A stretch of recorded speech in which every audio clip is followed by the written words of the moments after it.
अब की અદાલતમાં પોપ સ્ટાર બાદશાહ પર આરોપ છે કે એ નવી જનરેશનને બગાડવામાં સૌથી આગળ છે. બાદશાહ, સ્પોટીફાઈ પર જે મોસ્ટ ફોલોડ આર્ટિસ્ટ છે એમાં ચોથા નંબર પર તમે છો. યંગસ્ટર્સ તમને બહુ ફોલો કરે છે, પણ જે તમારા ગીતો, તમારા રેપ સાંભળે છે એમાં શબ્દો હોય છે દારૂ, છોકરી, પૈસા, ગોળી, ગાડી. તો બગાડવાનો ઠેકો લીધો છે તમે? સર, બગડેલા જ તો છે પહેલેથી. તો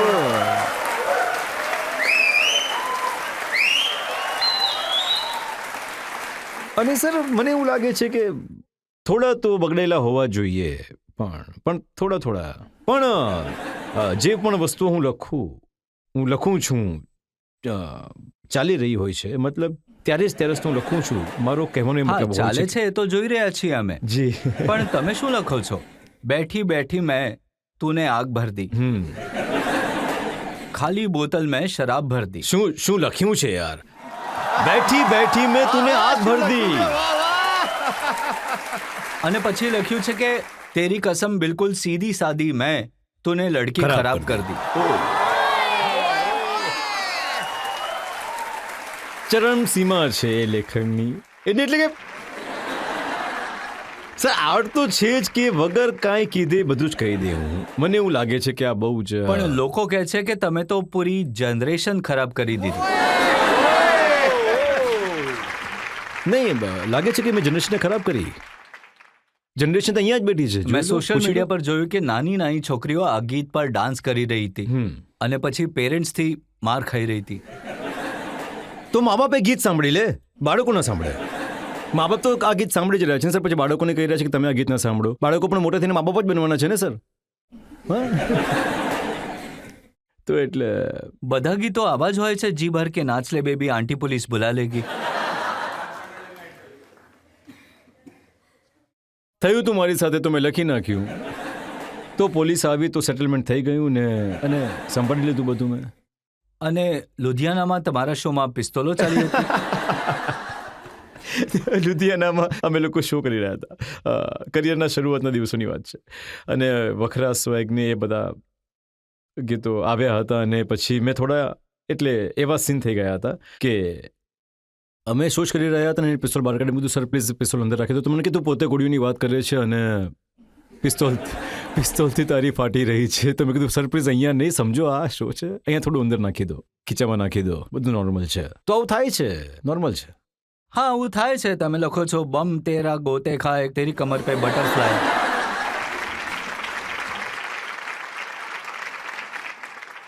હવે કહો, કમર તેરી બટરફ્લાય અને બોડી તેરી મક્ખન જૈસે ખાને में દે તું બમ તેરા. એને બમ જ કહેવાય છે ને.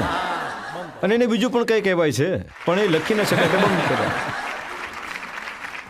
બમ તેરા. આપણે તો બચ્ચાઓને પણ કહેતા હોય છે કે બમી સાફ થઈ ગઈ, બમી સાફ થઈ ગઈ તારી બમી. તો આ તો છોકરાઓવાળી વાત થઈ ગઈ ને, બમ તારી ગોતે ખાય. એટલે કે એમ કે છે કે બચ્ચોવાળી રિલેશન છે. હું તો બધાની સાથે ચાઇલ્ડ ફ્રેન્ડલી રેપર છું. હું તો કે ચલે જબ તું લટક મટક. આ શું લિરિક્સ છે? આ તો બાળકો જેવા લિરિક્સ છે ને. તો હું તો લખું જ છું. અચ્છા, આ પણ નાના બાળકો જેવા છે. તું હે સેક્સી બડી સોસો, તું હે સેક્સી બાકી હે સોસો, મેં તેરા કાકા તું હે મેરી કોકો. તમે નથી સાંભળ્યું કે બાળકો કહેતા હોય છે કે કોકો લઈ લે? હા, સાંભળ્યું છે. ક્યાં ગઈ તો કે કોકો લઈ ગઈ. તો આ બધું ત્યાંથી જ છે સર.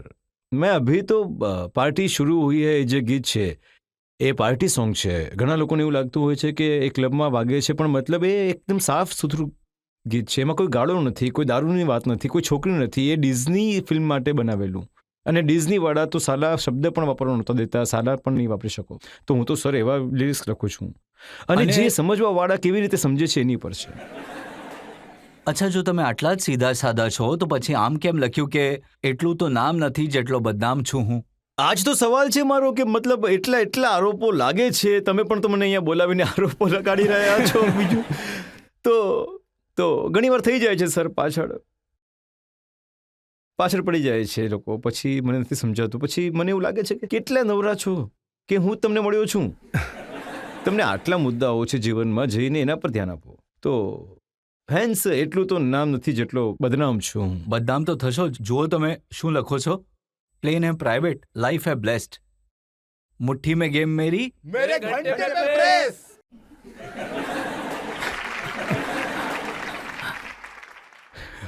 સર કંઈક લોકો પર તો મને ગુસ્સો છે અને મને એક જ ગિફ્ટ મળી છે, એ છે લખવાનું, અને હું એનો ઉપયોગ કરીશ એક્સપ્રેસ કરવા માટે. હું એમ નથી કહેતો કે બધા લોકો એવા છે, તમારા જેવા લોકો પણ છે, બહુ સારા છે, જે 30 વર્ષથી આ શો મર્યાદાની સાથે ચલાવી રહ્યા છે. પણ એમનું માનવું લાગે છે કે અમુક મીડિયાવાળા છે જે બહુ મૂર્ખ છે સર, મને એવું લાગે છે. જે સેન્સેશનલિઝમના ચક્કરમાં જે છે ને, કોઈ પણ વસ્તુને તોડી મરોડીને દેખાડી દે છે. તો I think that is very irresponsible. તો આ એમની માટે આ બધા જ પ્રોફેશનમાં થાય છે. જેમ કે ઘણા બધા સિંગર્સ છે જે વલ્ગર ભાષાનો પ્રયોગ કરે છે. બિલકુલ છે. હું માનું છું, બિલકુલ છે. ઘણા બધા સિંગર એવા છે જે એવા શબ્દોનો ઉપયોગ કરે છે જે હું અહીંયા બોલી પણ ન શકું. બિલકુલ છે સર. આગળ વધીએ સર. તો તમે આવું કેમ કરો છો?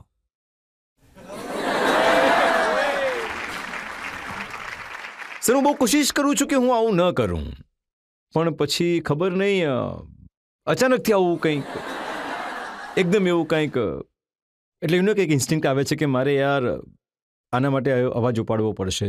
તો પછી હું શું કરું? ના, તમને આમ કોઈ શોખ છે? પોતાના ઇન્સ્ટા પર બેડ બોય તમે લખ્યું, તમે જે કપડાની બ્રાન્ડ લોન્ચ કરી એનું પણ નામ બેડ ફિટ રાખ્યું, તો શું આ શોખ છે બેડ બોય બનવાનો? સર, મેં એક્સપેક્ટેશન જ ઝીરો કરી નાખી છે ને દુનિયાની, કે બેડ બોય છું તો પણ કંઈ પણ કરીશ. એટલે કે સારું જ છે કે મતલબ એના પહેલાં કે તમે મને ગાળો આપો. હા ભાઈ, હું છું ખરાબ છું માણસ, અને મને ખબર છે કે હું કેવો છું, પણ મેં લોકો માટે એક્સપેક્ટેશન ઝીરો કરી નાખી છે. જો જ્યારે કોઈને લોકો આટલું ફોલો કરતા હોય, સ્પેશિયલી યંગસ્ટર્સ જે ફોલો કરતા હોય, એણે થોડું તો સંભાળીને ચાલવું જોઈએ. સર, હું તો સંભાળીને જ ચાલી રહ્યો છું. અચ્છા, તો તમે જે શિવજીની મજાક ઉડાવેલી એ સંભાળીને ચાલી રહ્યા શિવજીની હતા? મજાક નથી ઉડાવી સર. ઉલટાનું હું તો એમનો બહુ મોટો ભક્ત છું. મેં એમની મજાક નથી ઉડાવી. મેં એમાં એવું કાંઈ જ કહ્યું નથી કે જે મેં એમની મજાક ઉડાવી હોય. મેં એમાં લખ્યું છે કે શું લિરિક્સ હતા એના? ભોલેનાથ કે સાથ મેરી બનતી હૈ સહી, ઉन्हें नचाने का शौक मैं नाचता फिरूं. આ જ બધું કરાવી રહ્યા છે જે હું કરી રહ્યો છું. અને એમાં જે એક બે શબ્દોનો ઉપયોગ કર્યો તો જે પછીથી તમે એડિટ. હા, એમ હતું. એ ગીતમાં એમ બેઝિકલી એ ગીત ભોલેનાથનું નામ એવું આવી ગયું, તો પણ ઘણા લોકોને ઓફેન્ડેડ નથી થયું હતું, તો મેં એની માફી પણ માંગી. કારણ કે તમે જ્યારે લખો છો ઇઝ ક્રિએટિવ. તમે ઘણી વસ્તુ નથી વિચારતા, ખાલી ક્રિએટિવ પ્રોસેસ વિશે વિચારો છો, પણ પછી તમને એ પણ રિયલાઇઝ થવું જોઈએ કે સમયની સાથે સાથે અમને રિયલાઇઝ થવું જોઈએ કે પછી મને કરાવી નાખવામાં આવે છે કે you are also socially responsible citizen of this country. અને મેં એ સ્વીકારી લીધું, અને મેં એની માટે માફી પણ માંગી, અને મેં ભગવાનના કોઈ પણ સ્વરૂપની કે કોઈ પણ આઈડલની કે ક્યારે પણ એની કોઈ ખોટી વાત નથી કરી. તો પછી તો પબ્લિકને પૂછીએ જો એમના મનમાં સવાલ હોય.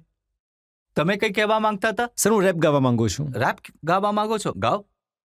पड़ोसी पूछे घर पे करता क्या है काम लोंडा, 12 लोग गैल लगता नहीं आम लोंडा, दाढ़ भीच के यो करे बात सब कयो घूर घूर देखे रोले तारे सुबह शाम लोंडा, नशे वाली चीज पाली ना कदी भी ओए, अटोरा पूरा लेरा बोस वाली फील लोए, तेरी छाती ते भी चोड़े मारे टायर बोए, आमे चढ़ चढ़ के यो मानता नहीं हार छोरा, 2 लीटर का रखा काला घोड़ा फोड़ का, चढ़ा दूं उसके ऊपर जो घना हूं बोल रहा, यंग ब्लड मारा मारे यो उबाले रोज बात चीज स्ट्रोंगर, लोंडा भी तो तगड़ा हो रहा, क्रेजी कहवे मुझे गैल खिला लगे एम, डिफरेंट लाइफस्टाइल मेरी डिफरेंट मेरी वॉक बॉय, बुल्ट का यो जोड़ा रखा जोड़ा शेफर डॉग बॉय, हॉप बॉय कहवे मुझे करम कंडी छोरा, मैं सीएनजी की गाड़ी में भी काटूं पूरा टोरा.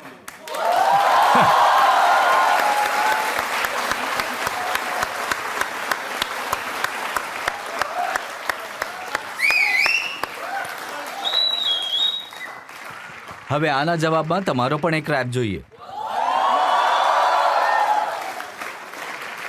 સર, કંઈક લખ્યું હતું મેં, મતલબ કે મારો એક એજન્ડા છે કે इंडियन म्यूजिक ने ग्लोबल ले जवानो. तो ये गोरे बोरों से हिंदी बुलवा देंगे, काइली जेनर को बिंदी लगवा देंगे, और जो देखकर हमें गेट होते थे बंद सारे गेट खुलवा देंगे. दिलजीत पाजी को चला नाटू नाटू ऑस्कर, कामयाबी हमने दोनों हाथों से पकड़ के खींच ली, और कभी रेंज रोवर रेंज के बाहर होती थी, टाटा अंकल ने पूरी कंपनी खरीद ली.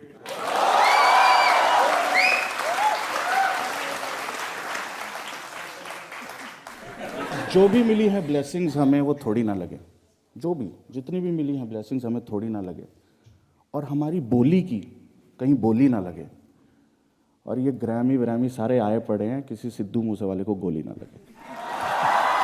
बहुत अच्छा, बहुत सरस।